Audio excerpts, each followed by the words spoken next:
போகும். ஏசாயா 57:5-8 ஒருவர் வாசிக்க கேட்போம். சீக்கிரமா. என் நினைவுகள் உங்கள் நினைவுகள் அல்ல, உங்கள் வழிகள் என் வழிகளும் அல்லவென்று கர்த்தர் சொல்கிறார். பூமியை பார்க்கிலும் வானங்கள் எப்படி உயர்ந்திருக்கிறதோ அப்படியே உங்கள் வழிகளை பார்க்கிலும் என் வழிகளும் உங்கள் நினைவுகளை பார்க்கிலும் என் நினைவுகளும் உயர்ந்திருக்கிறது. இப்ப தேவன் சொல்றார், எப்பா உன் நினைவு வேற, உன் மேல நான் வைத்திருக்கிற நினைவு வேற. அது எவ்வளவு வித்தியாசம்னா, வானத்துக்கும் பூமிக்கு எவ்வளவு தூரமோ, நீ ஒன்ன குறித்து நினைக்கிறது சின்ன குட்டி மூலையில எவ்வளவு நினைக்கிறா. ஆனா நான் ஒன்ன குறித்து நினைக்கிறது வானத்துக்கும் பூமிக்கு எவ்வளவு தூரமோ அப்படி நான் ஒன்ன குறித்து ஒரு நினைவு வைத்திருக்கிறேன். அல்லேலூயா. தேவன் நம்ம மேல வைத்திருக்கிற நினைவு வித்தியாசம். இது யாருக்கு, யார் மேல தேவன் அப்படிப்பட்ட நினைவை வைத்திருக்கிறாரா? 7வது வசனத்தை வாசிங்க.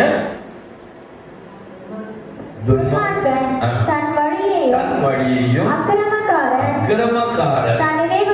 தன் நினைவுகளையும் விட்டு கர்த்தரிடத்தில் திரும்ப கடவர். அவர் அவன் மேல் மனதுருகுவார். நம்முடைய தேவனிடத்திற்கே திரும்ப கடவர். இப்ப தேவன் சொல்ற, எப்பா இன்னும் உங்ககிட்ட துன்மார்க்கம் இருக்குமானால், அக்கிரமம் இருக்குன்னா நீ முதல் திரும்பும். யார் ஆண்டவரிடத்துல திரும்புறாங்களோ அவங்க மேல தேவன் ஒரு நினைவு வைத்திருக்கிறார். அது வானத்துக்கும் பூமிக்கு எவ்வளவு உயரமோ அவ்வளவு உயரமாக இருக்குமாம். அருமையான தேவனுடைய ஜனமே, ஒரு மோவாபிய ஸ்திரீ ரூத்தை குறித்து பார்க்கிறோம். சாதாரண ஒரு ரூத்து தான். அவளுடைய வாழ்க்கையில ரூத்து, ஓர்பால் 2 பேருடைய வாழ்க்கையும் ஒரே நகோமியினுடைய பிள்ளைகளை திருமணம் பண்ணது உண்மைதான். 2 பேரும் கணவனை இழந்தது உண்மைதான். ஒருத்தி போனகம் என்பது முன்ன வைக்கும் பொழுது 2 பேரும் முத்தமிட்டாங்க. அவள் ஊருக்கு போயிட்டா. ஆனா ஒருத்தி, உம்முடைய தேவன் என்னுடைய தேவன், உம்மை நான் விடமாட்டேன் என்று நகோமியை பின்பற்றி வந்தா. மோவாபிய ஸ்திரியை குறித்து உபாகமம் 23:3 மோவாபியர்கள் என்றைக்கும் சபைக்கு உட்படலாகாது, 10 தலைமுறைக்கும் என்றைக்கும் உட்படலாகாது. அப்படிப்பட்ட மோவாபிய ஸ்திரீ இப்பொழுது நகோமியோடு உள்ள வருகிறார்.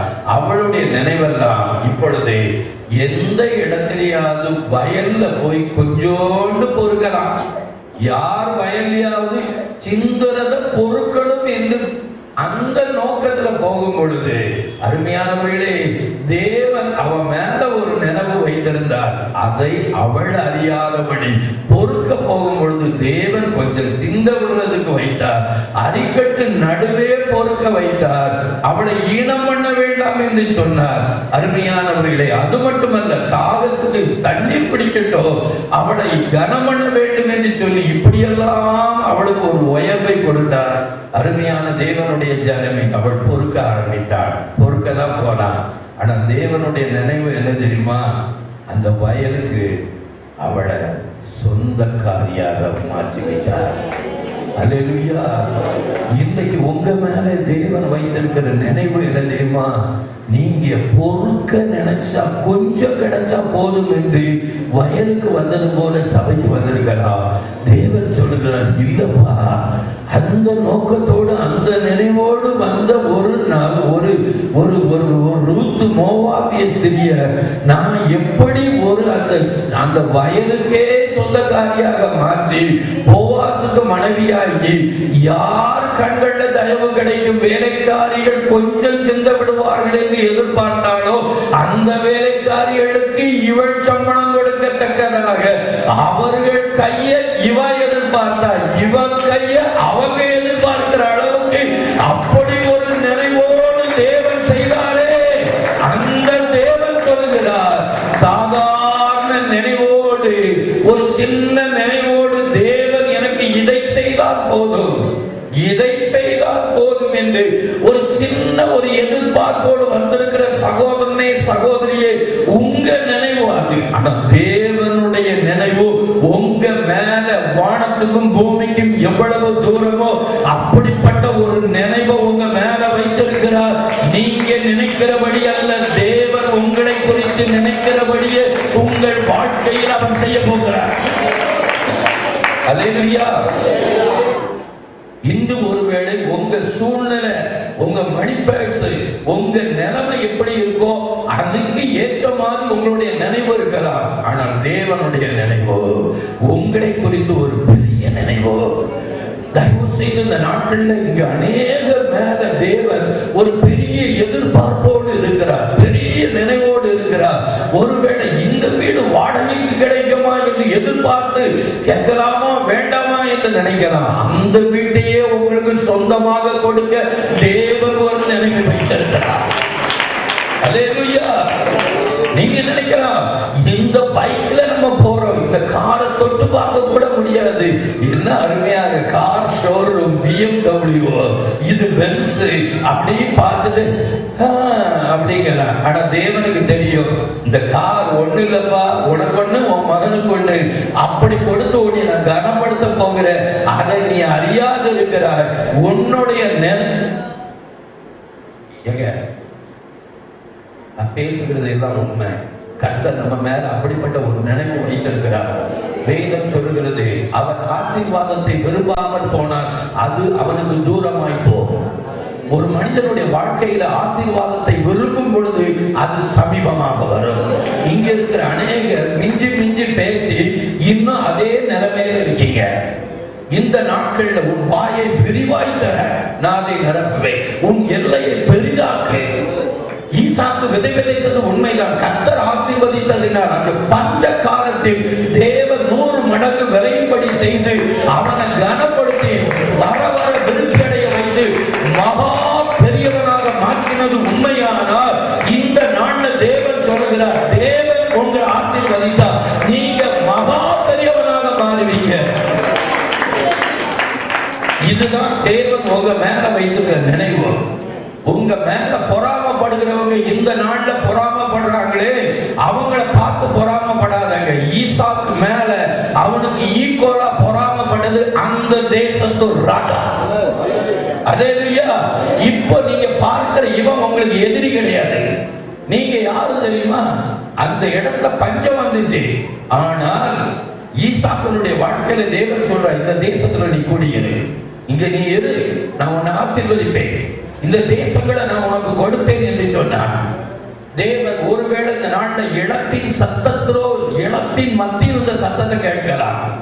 ஏன் இழக்க தேவன் அனுமதித்தார் என்று சொல்லலாம். 15:7 நீங்க வாசித்து பாருங்க. ஆதியாகமம் வேதம் சொல்லுகிறது, ஆபிரகாமை குறித்து தேவன் சொல்லுகிறார். தயவு செய்து ஒருவர் வாசிக்க கேட்போம். அவனை நோக்கி இந்த தேசத்தை உனக்கு சுதந்திரமாக கொடுக்கும் பொருட்டு உன்னை ஊர் என்கிற கல்தேயருடைய பட்டணத்திலிருந்து அழைத்து வந்த கர்த்தர் நானே என்றார். கர்த்தர் சொல்கிறார், எப்பா உன்னை நான் அழைத்து வந்தேன். எங்கிருந்து அழைத்து வந்தேன்? கல்தேயருடைய பட்டணத்தில். இப்ப அவன் இழந்தது எதை இழந்து வந்தான்? பட்டணத்தை. எதற்காக? இந்த தேசத்தை உனக்கு சுதந்திரமாக கொடுக்கும் பொருட்டு. அருமையானவர்களே, அவன் இழந்தது பட்டணம், தேவன் கொடுத்தது தேசம். அவன் இழக்க வைத்தது பட்டணத்தை, இழக்க வைத்தது எதற்காக? தேசத்தை கொடுப்பதற்காக. சென்னையை இழந்தான், இந்தியாவை தேவன் கொடுத்தார். அப்படி கொடுக்கும் பொழுது இழந்த சென்னையும் அந்த இந்தியாவுக்குள்ளதான் இருக்கும். இந்த சத்தியம் எத்தனை பேருக்கு புரியுது? அல்லேலூயா. நான் இதை இழந்துட்டேன், இது என்ன விட்டு போயிட்டு சோர்ந்து போகாதங்க. நீங்க இழந்தது பட்டணம், தேவன் உங்களுக்கு தேசத்தை கொடுப்பதற்காக இழக்க அனுமதித்தார். அல்லேலூயா. 5:2 இழப்பு போல தெரியலாம், ஆனா அவர் கைக்கு போகும்பொழுது அது பெருகும். சாதாரண ஒரு 10 குருடன், அவன் இழந்தது பிச்சை எடுக்கிற வஸ்திரம், பெற்றது கண் பார்வை. எலிசா இழந்தது ஏர்மாட்டை இழந்தான், பெற்றது 2 மடங்கு வல்லமை மட்டுமல்ல. அவன் சூனையாள்கிட்ட சொல்றான், ராஜாக்கள் கிட்டையாவது சேனாதிபதி கிட்டையாவது நான் ஏதாவது ரெக்கமெண்ட் பண்ணணுமா என்று கேட்கிறான். அருமையானவர்களே, இந்த நாளிலும் சாதாரண காரியத்தை இழந்த நிலைமையில் இருக்கலாம். ஒரு நாள் ஆபிரகாமை நோக்கி தேவன் சொல்லுகிறார், சாராள் சொன்னபடி ஆகாரையும் அவனுடைய அடிமை பெண்ணையும் நீ இப்பொழுது துரத்தி என்று சொல்லும்போது 13 வருடமாக கொஞ்சின அந்த பிள்ளை என்னை விட்டு போகிறது என்று அவனுக்கு விசலமாக இருந்தது. தேவன் இடைப்பட்டு அதின்படி நீ செய், இதை நினைத்து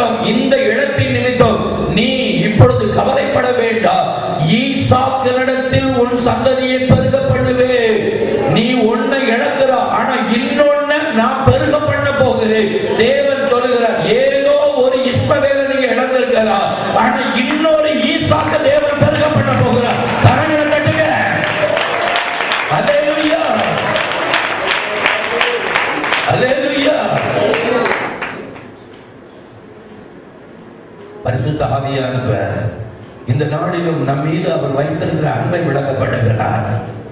ஒருவேளை இந்த நாளில் சவுல் அறியாதபடி கழுதையை தேடிக் கொண்டிருந்தார். பூமிக்கு அடுத்த காரியத்தை இழந்தவனாக இழப்பின் மத்தியில் கழுதையை தேடிக் கொண்டிருந்தான். காணாமல் போன கழுதையை அவனும் அவனுடைய வேலைக்காரனும் தேடினான்.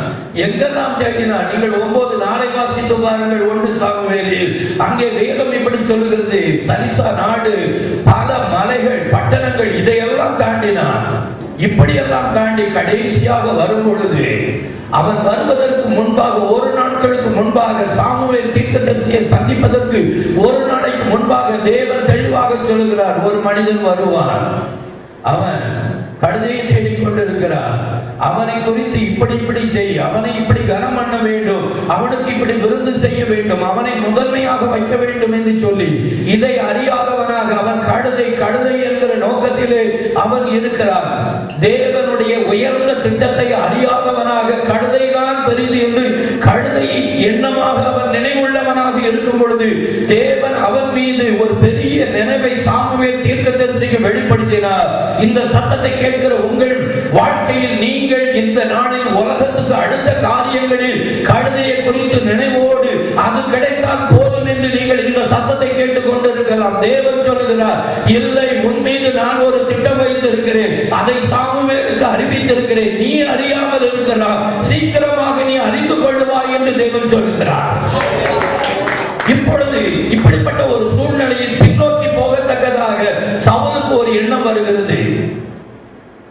நமக்கு தேவன் ஆயத்தப்படுத்தி வைத்திருக்கிற நன்மைக்கு நாம் சமீபமாக வரும் பொழுது சத்துரு அதை நாம் பெற்றுக்கொள்ள முடியாதபடி அவனை பின்னோக்கி இழுக்கத்தக்கதாக, அப்படி நாம் போனால் அவருக்கு கொடுக்க என்ன இருக்கிறது நம்மிடத்தில்?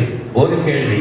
இரண்டாவது கேள்வி, கழுதையின் மீது இருக்கிற கவலையை என் தகப்பன் விட்டுவிட்டு என் மீது கவலைப்படுகிறார் என்று சொல்லி இப்பொழுது அவனுடைய வாழ்க்கையிலே பின்னோக்கி போகத்தக்கதாக சத்துரு செயல்படுகிறார்.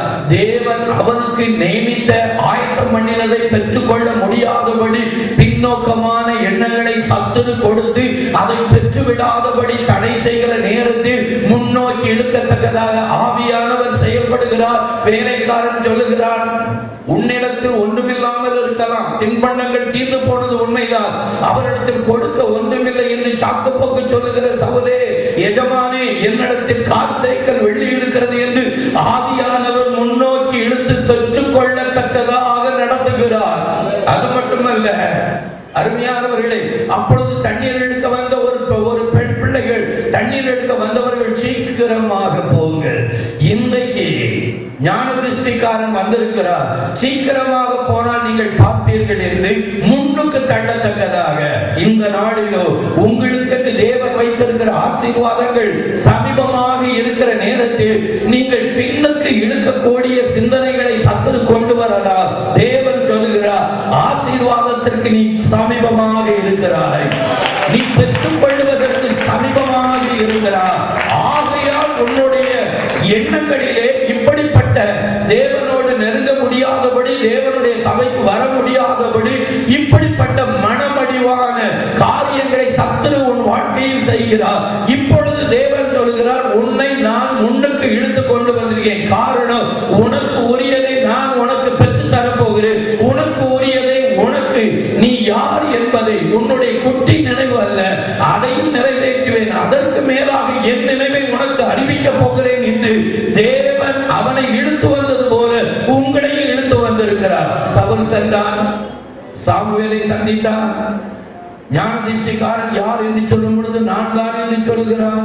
இப்பொழுது அழைத்து கொண்டு போகிறான். அழைத்து கொண்டு செல்லும் பொழுது 30 பேர் அங்கே விருந்தாளிகள், முதன்மையானவர்கள். அதிலே இவனை முதன்மையாக வைக்கிறான்.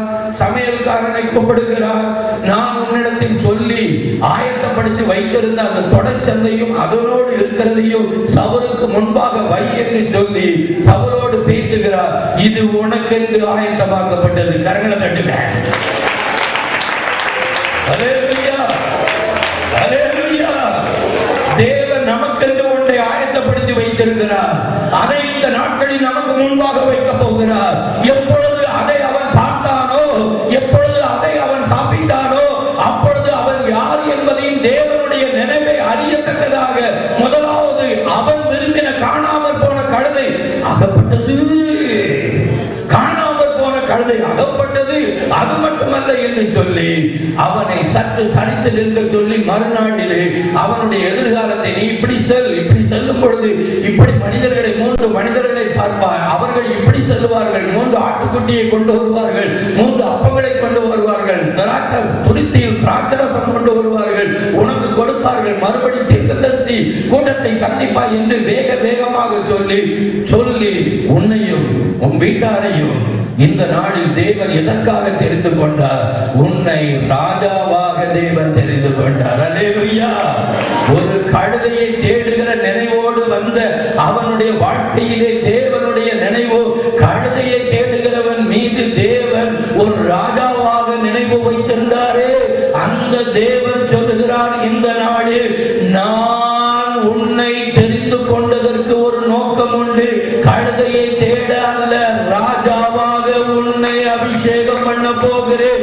நீ ஆள பிறந்தவர், நீ ஆளுகை செய்ய போகிறார். கரங்களை தட்டுங்க, கரங்களை தட்டுங்க. இப்பொழுது தேவனுடைய வல்லமை உங்கள் மீது இறங்கி கொண்டிருக்கிறது.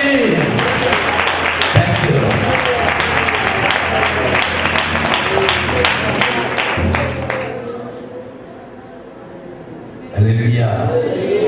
அந்த கொஞ்ச ஆட்டை யார் வசம் விட்டு வந்தா? எப்ப அந்த கொஞ்ச ஆட்டை அண்ணன் தம்பி சொல்றாங்க, யார் வசம் விட்டு வந்தா? ஆடு மேய்க்கிறது கொஞ்ச ஆடு. ஆனா தேவன் என்ன செய்தார் தெரியுமா? வனாந்தரத்துல இருந்தவன் மேல தேவன் நினைவா இருந்து எல்லாரும் செய்ய முடியாததை இவன் செய்யத்தக்கதாக கோலியாத்தை வீழ்த்தி சவுலுக்கு 1000, இவனுக்கு 10000. அருமையானவர்களே, எந்த இடத்துல கனவீனம் அடைந்தானோ அதே இடத்துல தேவன் ஒரு பெரிய நினைவை வைத்திருந்தார். அவங்க எல்லாம் செய்ய முடியாதத எந்த இடத்துல எந்த சகோதரர்கள் இவனை அற்பமா எண்ணினார்களோ அவங்க முன்னாடியே வைத்து கோலியாத்தை வீழ்த்தத்தக்கதாக செய்து இவனை செயல்பட வைத்து பின்னாக இருந்து அடித்து அவனை முகங்குப்புற விட வைத்து இவனுக்கு ஜெயத்தை கொடுத்து எல்லாரும் அவனுடைய அண்ணன் தம்பி நினைக்கிற நினைவின்படி அல்ல, தேவனுடைய நினைவு என்ன என்பதை எல்லாரும் அறிந்து கொள்ளத்தக்கதாக செய்து அவனை ராஜாவாக மாற்றி அவர்களுக்கு கீழாக எல்லாரையும் ஆளுகை செய்யத்தக்கதாக உயர்த்தின தேவன் சொல்லுகிறார், எந்த இடத்தில் அவமானப்படுகிறாயோ அதே இடத்தில் தாழ்வு மனப்பான்மையோடு இருக்கிற உன் வாழ்க்கையிலே செய்ய முடியாத காரியத்தை உன் மூலமாக செய்து எல்லாரையும் ஆளக்கூடியவனாக உன்னை நான் உயர்த்த போகிறேன் என்று சொல்லுகிறார். ஆமென் என்று சொல்லுவது கரங்களை கட்டுங்க. அல்லேலூயா. நியாயாதிபதிகள் 11 வாசித்து பாருங்கள். யெப்தாவை குறித்து பார்க்கிறோம். அவன் பரஸ்பரியின் மகன் என்று அவனை எல்லாரும் துரத்தினார்கள். துரத்தப்பட்ட நிலைமையிலே அவன் தேவ சமூகத்தில் எல்லாவற்றையும் சொல்லிக் கொண்டிருக்கிறான். இப்படிப்பட்ட ஒரு சூழ்நிலையில் நொறுங்கின இருதயத்தோடு அவன் இருக்கும் பொழுது தேவன் அவனுடைய உடைந்த இருதயத்தை, நொறுங்கின இருதயத்தை பார்த்து அவனுக்காக ஒரு காரியத்தை செய்தார். அம்மோன் புத்திரர் விரோதமாக வரத்தக்கதாக செய்து இப்பொழுது மூப்பர்கள் வந்து அவனை நீ எங்களுக்கு தலைவராக இருக்க வேண்டும், சேனாதிபதியாக இருக்க வேண்டும், எங்களை ஆள வேண்டும், யுத்தத்தை நடத்த வேண்டும் என்று அவனை நோக்கி கெஞ்சினார்கள். அருமையானவர்களே, அவன் அவமானப்படுத்தப்பட்டது 4 சுவர்க்குள்ளே வீட்டார் அவனை அவமானப்படுத்தினார்கள். தேவன் அவன் உடைந்த இருதயத்தை பார்த்து அதே வீட்டார் முன்னிலையில் அல்ல, நாடு அறியத்தக்கதாக சேனாதிபதியாக வைத்து கனப்படுத்தினார். கனவீனா வீட்டுக்குள்ள கனம், நாடு அறிய கரங்களை கட்டுங்க.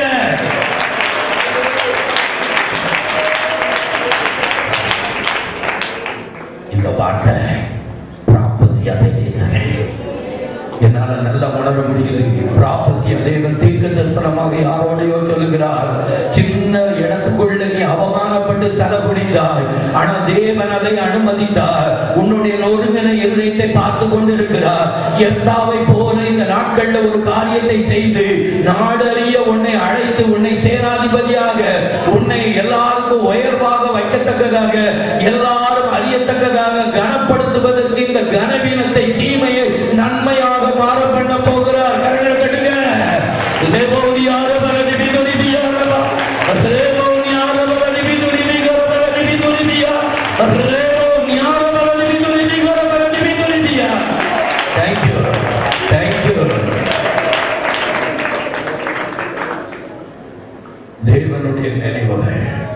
உன் நினைவுகள் என் நினைவுகள் அல்ல. நான் நினைத்திருக்கிறபடியே நடக்கும், நான் நிர்ணயித்தபடியே நிலை நிற்கும். தேவன் சொல்லுகிறார், சத்துரு உன் மேல வச்சிருக்க நினைவு அல்ல. ஏரோது பேதுரு மேல வைத்திருந்த நினைவு விடிந்தால் சிறை செய்தோ, தேவன் பேதுரு மேல வைத்த நினைவு விடுகிறதுக்குள்ள அவனை வெளியே கொண்டு வரணும். ஒரே ராத்திரி அற்புதம் செய்கிற தேவன். சனகரி கொக்கரிக்கலாம், அவனுடைய நினைவு எசேக்கியாவுக்கு விரோதமாக அவ்வளவு கீழ்த்தரமாக பேசுகிறார். ஒரு தூதனை அனுப்பி 185,000 பேரை சங்கரித்து எசேக்கியாவுக்காக யுத்தம் பண்ணின தேவன் ஜீவனோடு இருக்கிறார். அவர் உங்களுக்காக வழக்காடி உங்கள் நீதியை பட்ட பகல் போல வெளியே கொண்டு வர போகிறார். அல்லேலூயா. தாழ்மையோடு மட்டும் இருங்க. பெருமை உள்ளவர்களுக்கு தேவன் எதிர்த்து நிற்கிறார். தயவு செய்து தாழ்மை. இன்னைக்கு பரிசுத்த ஆவியானவர் ஒரு சம்பவம் எனக்கு ஞாபகத்துக்கு வருகிறது. அப்போஸ்தலனாகிய பவுலுடைய வாழ்க்கையிலே மெலித்தா தீவுக்கு போயிருக்கும் பொழுது அப்போஸ்தலர் 28 நீங்கள் வாசிக்கும் பொழுது மெலித்தா தீவார் மிகவும் அன்புள்ள ஜனங்கள் அவர்கள் எங்களை சேர்த்துக் கொண்டார்கள். எங்களிடம் அவர்கள் பாராட்டின அன்பு கொஞ்சம் நெஞ்சம் அல்ல. ஆனால் அவர்கள் நெருப்பை மூட்டி அனல் காய்ந்து கொண்டு அனல் மூட்டி கொண்டு இருக்கும் பொழுது நடந்த காரியம், பவுல் வேலை செய்யாதவன் சாப்பிடக்கூடாது என்று சொன்ன அதே அப்போஸ்தலனாகிய பவுல் இப்பொழுது அவன் மாதிரியாக அவன் போய் விறகுகளை அள்ளி பொறுக்கி கொண்டு போடுகிறார். அப்பொழுது ஒரு விஷப்பூச்சி அவனுடைய கையில் கடித்து தொங்கினது. இப்பொழுது நல்ல தீவார் சிந்தனை மாறினது. இவன் கொலைபாதகன், சமுத்திரத்துக்கு இவன் தப்பினான், வழியானது இவனை விடவில்லை என்று சொல்லி இப்படியாக தவறான எண்ணம் உடையவர்களாக அவனை பார்த்து கொண்டிருக்கும் பொழுது, வீக்கம் கண்டு சாவான் என்று பார்த்து கொண்டிருக்கும் பொழுது, ஆனால் அவன் என்ன, அவர்களுடைய நினைவின்படி வீக்கம் கண்டு சாகவில்லை. தேவன் அவனோடு இருந்தபடியினால் அதை தீயிலே உதறினான். நன்றாக கவனிக்க வேண்டும். தீயிலே உதறினான். ஒரு சேதமும் வராததை கண்டு அவர்கள் வேறு சிந்தையாகி அவன் தேவன் என்று சொல்லத்தக்கதாக, அப்படி கொலைபாதகன் என்று நினைத்தவர்கள் அவனை தேவன் என்று சொல்லத்தக்கதாக காரியம் மாறுதலாக நடத்தின தேவன் சொல்லுகிறார், உன்னை குறித்து தவறாக நினைக்கிறவர்கள் உன்னை குறித்து தேவன் என்று சொல்லுகிற அளவுக்கு நினைக்கக்கூடிய ஒரு காரியத்தை என்னால் செய்ய முடியும். பவுலுக்கு மட்டும் தேவன் அல்ல, பவுலின் தேவன் நமக்கும் தேவன். அல்லேலூயா. உதர்னா இப்போ தேவன் இதை ஏன் அனுமதிச்சார்? நல்ல தீவார் இப்படிலாம் சிந்தை இப்படிலாம் வந்துட்ட உண்மைதான். இவன் உதர்னா, தீயில உதர்னா, வெகு நேரம் பார்த்து அவங்க சிந்தை மாறிச்சு. பக்கத்துல அந்த தீவுக்கு முதலாளி புகலியோ அவனுடைய நிலங்கள் இருந்தது. அவனோடு தேவ சிநேகத்தை கொடுத்தார். பியூர் உங்களுக்கு விரோதமாக தவறா நினைஞ்சா தேவன் மேனேஜரோடு டைப் அடிக்க போறாருன்னு அர்த்தம். நிறைய பேருக்கு புரியல. எங்க உங்களை குறித்து பியூன் தப்பா பேசினா தேவன் முதலாளியோடு உங்களை கனெக்ட் பண்ணி நட்பாக்க போறாருன்னு அர்த்தம். அல்லேலூயா, அல்லேலூயா. இப்போ பியூன் வந்து எனக்கு ஒரு ப்ரமோஷனுக்கு நீங்க கொஞ்சம் ஓனர் கிட்ட சொல்லுங்க பிரதர், அவன் உங்ககிட்ட கெஞ்சுகிற அளவுக்கு தேவன் வைப்பாரு. உங்க வாழ்க்கையில அவன் மிஞ்சி போக தேவன் விட மாட்டார். அல்லேலூயா. இப்ப பாருங்க, ஒரு நாள் 2-3 நாள் பட்சமா பேசுறாங்க. பெரிய இடத்துக்கு ஆண்டாயிட்டு சின்ன இடத்துல எதிர்ப்பு வந்தா தேவன் பெரிய இடத்துக்கு ஆண்டிட்டு நமக்கு கொடுக்க போகிறார். அல்லேலூயா, அல்லேலூயா. ஐயோ சின்ன வண்டி பாருங்க, இப்படி ஆக்சிடென்ட் ஆயிடுச்சு, 2 வீலர் போயிட்டு என்ன செய்ய, அவர் நீங்க 4 வீலர்ல போறத அவர் விரும்புகிறார். அதனால இந்த பையனுக்கு இந்த 2 வீலரை எப்படியாவது உடைச்சாதான் 4 வீலருக்கு போவான். மழைகளாம் வந்துச்சுன்னா நனைகிறத பார்த்து அவர் பொறுக்காம அவரே அந்த வண்டியை கட்டுப்படுவதற்கு இடம் கொடுத்து உங்களுக்கு 4 வீலர் கொடுத்து. சிலர் சொல்றாங்க, ஐயோ வீட்டுக்காரங்க தொந்தரவு பெரிய தொந்தரவு, ஆனா இந்த வீடு இருக்கிற வீடு உங்களுக்கு ஷூட் ஆகல, சரியில்லை, அவங்கள வச்சு கரைச்சல் பண்ணாதான் அடுத்த வீடு பெரிய வீட்டுக்கு போவீங்க. பாஸ்டர் ஒண்ணுமே புரியல பாஸ்டருக்கு அப்படி யோசிச்சுட்டே இருக்காங்க. அல்லேலூயா. அதுக்காக தான் வீட்டுக்காரங்க கரைச்சல் பண்றாங்கன்னா உங்களுக்கு ஒரு பெரிய வீடு கொடுக்க போறாங்க. அல்லேலூயா. என்னமோ ஆண்டவருக்கு அந்த இடம் கொஞ்சம் டீசெண்டா இல்ல, ஒரு டீசெண்டான இடத்துக்கு உங்களை கொண்டு போய் அழகா கனப்படுத்தணும்னு தேவனுக்கு விருப்பம். நீங்க இதை விட்டு போக மாட்டீங்க. இது என் பூர்வீக இடம், நான் இத்தனை வருஷமா இங்க இருந்துட்டு, இந்த அக்கா பக்கத்துல இருக்காங்க, கடை எனக்கு வசதி, மார்க்கெட் இங்க நல்லா இருக்கு, இங்க எனக்கு மீன் கிடைக்கும். ஆண்டவர் சொல்றார், ஏ இங்க மீன் கிடைக்குங்க, இது ஐஸ் மீன்டா, ஃப்ரெஷ் மீன் கிடைக்கிற இடத்துக்கு பக்கத்துல கொண்டு போயிருக்கோங்க. அல்லேலூயா, அல்லேலூயா. இந்த தம்பி அது ரொம்ப நேசிக்கிறார். உன் பேர் என்னடா? ரொம்ப அருமையா நேசிக்கிறார். கண்டுங்க, நான் பெருமைக்காக சொல்லல, தம்பியினுடைய குடும்பம் ரொம்ப நொறுங்கிட்டு பல விதத்துல எல்லாரும் இவங்களை நிந்திச்சாங்க. நொறுக்கப்பட்ட நிலைமையில இயேசு இவனை உயர்த்த சித்தம் கொண்டார். நல்லா இருக்கும், நீங்க இவனை கவனிச்சுக்கிட்டே இருங்க, இந்த தம்பி நல்லா வருவான். இந்த தம்பி மேல தேவன் அனுபவிச்சிருக்கிறார். உள்ளெல்லாம் உடைந்து நொறுங்கி என்ன இயேசு நேசிப்பாரா? அளவுக்கு அதிகமா நேசிக்கிறார் தம்பி. தம்பி உண்மையா சொல்றேன், உன் மேல தேவன் அளவுக்கு அதிகமா அனுபவிச்சிருக்கிறார். நம்ம பேசிக்கொண்டு இருக்கும் பொழுது கர்த்தருடைய கரம் ஒண்ணு தொடுகிறது, தேவனுடைய பிரசன்னம் ஒண்ணு மூடுகிறது. நீ நல்லா இருப்பா, நீ நல்லா இருப்பா, நீ உயர்த்தப்படுவா, உன் குடும்பம் சிறந்திருக்கும். அல்லேலூயா, அல்லேலூயா, அல்லேலூயா, அல்லேலூயா. தேவனுடைய பிரசன்னம், தேவன் இந்த நாளிலும் உன் நினைவும் என் நினைவு அல்ல. புபிலியோடு பட்சமாக பேசினார்.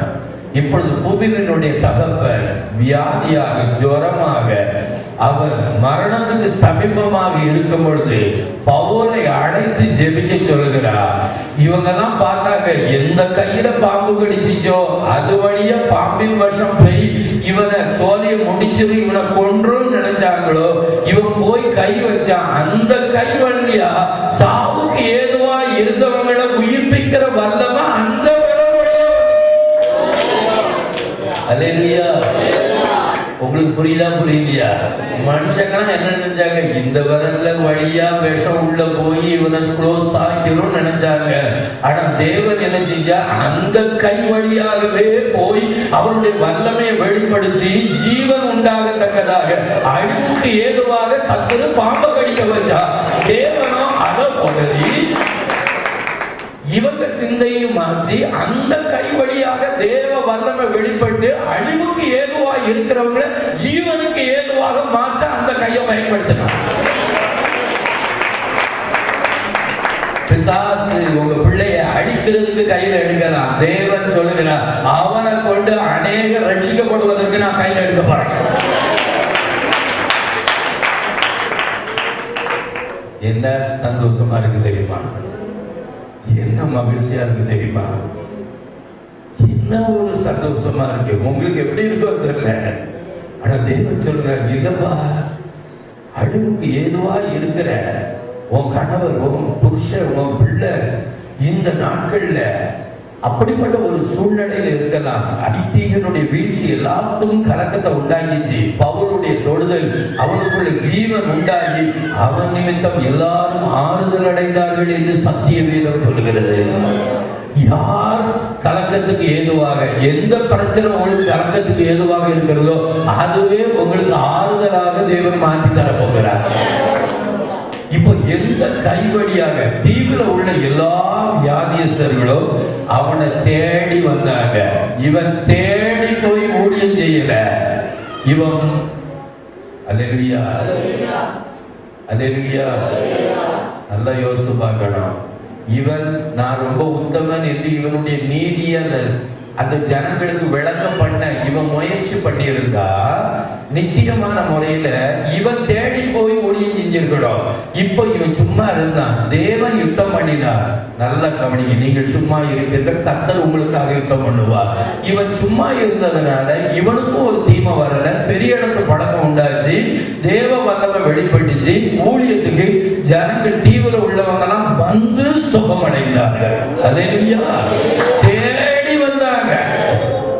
வேதம் சொல்லுகிறது, உதிக்கிறவன் ஒளி நடந்ததற்கு ராஜாக்கள் நடந்து வருவார்கள். நான் ஒரு நாள் யோசித்தேன், ராஜாக்கள் ரதத்துல வருவாங்க, ஆனா உன்னை பார்த்த பிறகு ரதத்துல இருந்து இறங்கி நடந்துதான் வருவாங்க.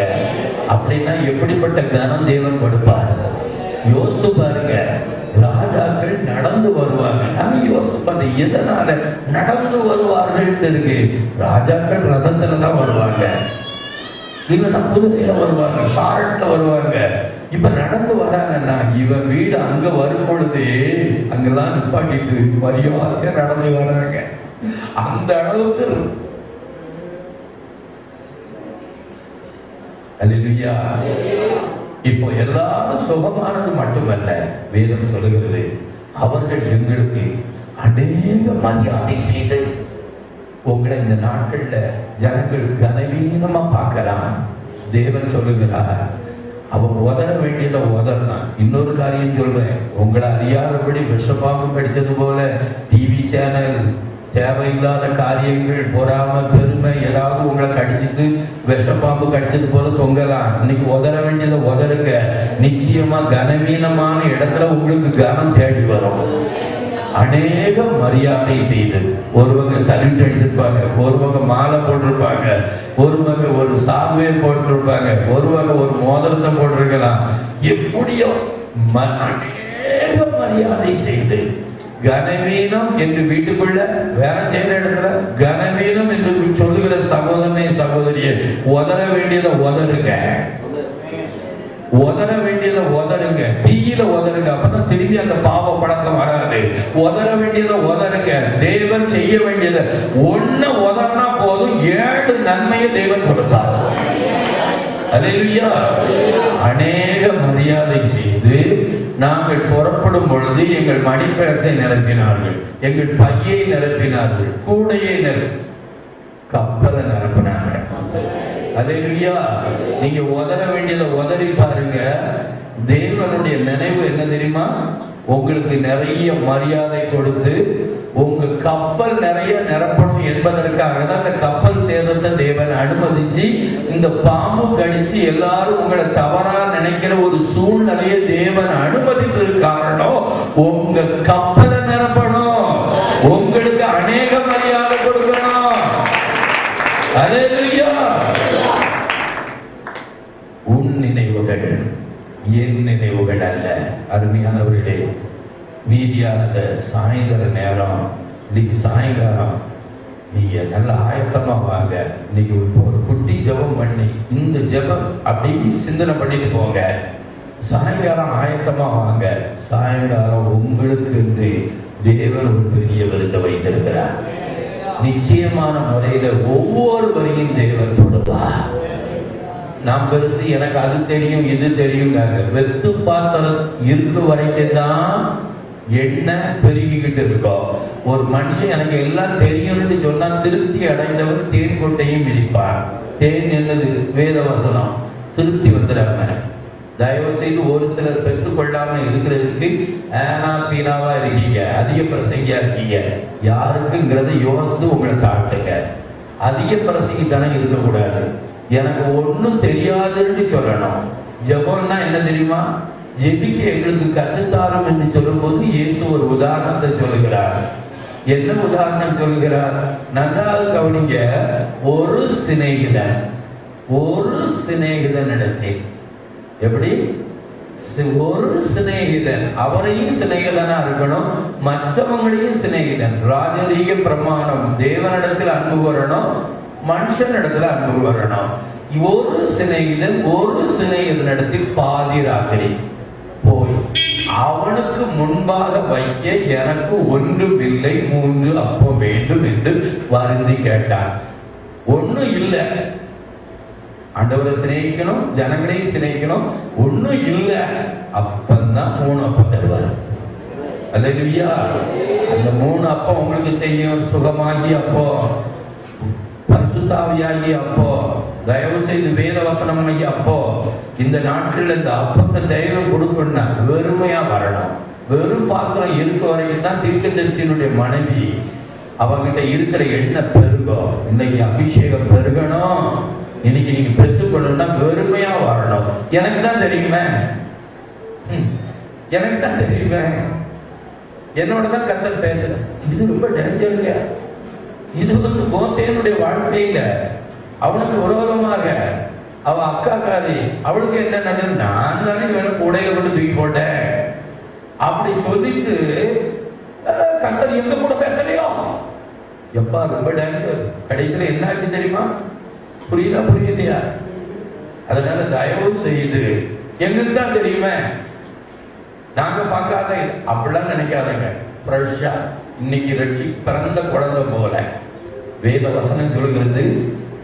1 பேதுரு 2:1-2 எல்லாவற்றையும் ஒழித்து விட்டு, சகல துர்க்குணம் எல்லாவற்றையும் ஒழித்து விட்டு, புதிதாய் பிறந்த குழந்தையை போல கலங்கம் இல்லாத ஞானப்பாலின் மீது வாங்க. புதிதாய் பிறந்த குழந்தை, பச்சை குழந்தை போல கள்ளக்கபடு இல்லாம வாங்க.